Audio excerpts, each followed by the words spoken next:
మన ఐటీ శాఖ మార్చులు నారా లోకేష్ గారి చొరవతో విశాఖపట్నం దగ్గరలో కాపుల్పాడు అనే ప్రాంతంలో 22 ఎకరాల విస్తీర్ణంలో ఐటీ దిగ్గజం కాగ్నిజెట్ ఆ సంస్థ క్యాంపస్ పెట్టడానికి ముందుకు వచ్చిందండి.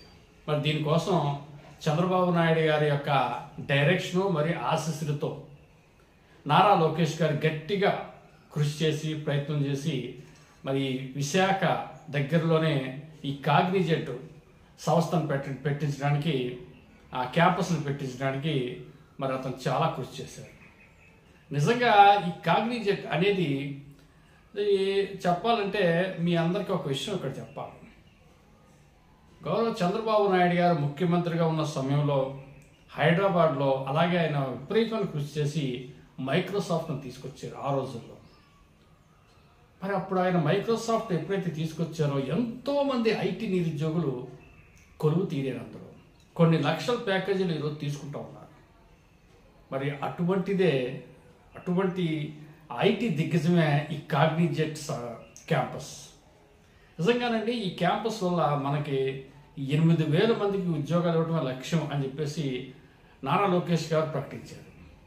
కానీ సంస్థ వాళ్ళు ఏమంటారంటే 8,000కి మించి మేము ఇవ్వనున్నాం. భవిష్యత్తులో ఆ ప్రాంతంలో డిజిటల్ లావాదేవీలు బాగా పెరుగుతాయి. ఏఐ టెక్నాలజీ కావచ్చు, ఇంకా ఇతరత్ర ఏదైనా సరే సాఫ్ట్వేర్ రంగంలో ఏ సబ్జెక్టు అయినా సరే అతను ప్రావీణ్యుడైతే, అతనికి మెరిట్ ఉంటే తప్పకుండా ఈ కాగ్నిజెట్ క్యాంపస్లో అతనికి పోస్టింగ్ వస్తుంది అని చెప్పేసి వాళ్ళు చాలా చాలా చక్కగా చెప్పారు.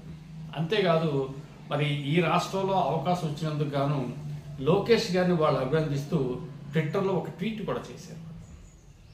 మీరు ఇచ్చినట్టు అవకాశాన్ని మేము ఒమ్ము చేయకుండా ఈ రాష్ట్రంలో మా క్యాంపస్, మా సంస్థ కార్యకలాపాలు చక్కగా మేము చేసుకుని ఈ రాష్ట్రంలో ఎవరైతే ఐటీ నిరుద్యోగులు ఉన్నారో వాళ్ళందరికీ మేము ప్లేస్మెంట్ ఇస్తాం, మా సంస్థను ఇంకా విస్తరింపజేస్తాం, అవసరమైతే ఈ రాష్ట్రంలో మరిన్ని ప్రాంతాల్లో ఈ కాగ్నిజెట్ క్యాంపస్ను పెట్టి ఇంచేతంటే గతంలో మేము గుజరాత్, భువనేశ్వర్ చాలా చోట్ల పెట్టి సక్సెస్ అయ్యాం.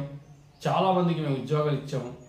ఇక ఆంధ్ర మీద పడతాం, ఆంధ్రాలో కూడా బ్రహ్మాండంగా మేము చేస్తామని చెప్పేసి వాళ్ళు చెప్పడం జరిగింది. దీంతో నారా లోకేష్ గారు కూడా దాదాపుగా 1,532 కోట్ల రూపాయలు ప్రభుత్వం సొమ్ముని మరి వాళ్ళకి కేటాయించారు. మరి ఆ క్యాంపస్ పనులు చురుగ్గా సాగుతూ ఉన్నాయి. నిజంగా